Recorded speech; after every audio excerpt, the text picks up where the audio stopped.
Vikomalle, Hasumalle, Namo Toromo,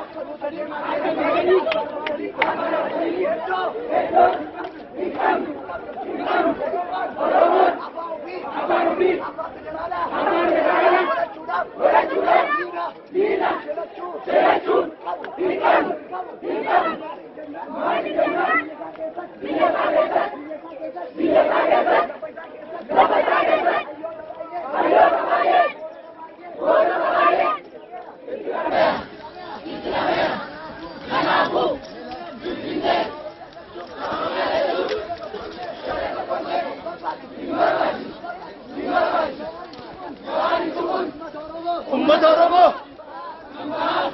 kan jalan, kan bawah, kan tiba, Tuhura, Minam Niken, Minam Niken,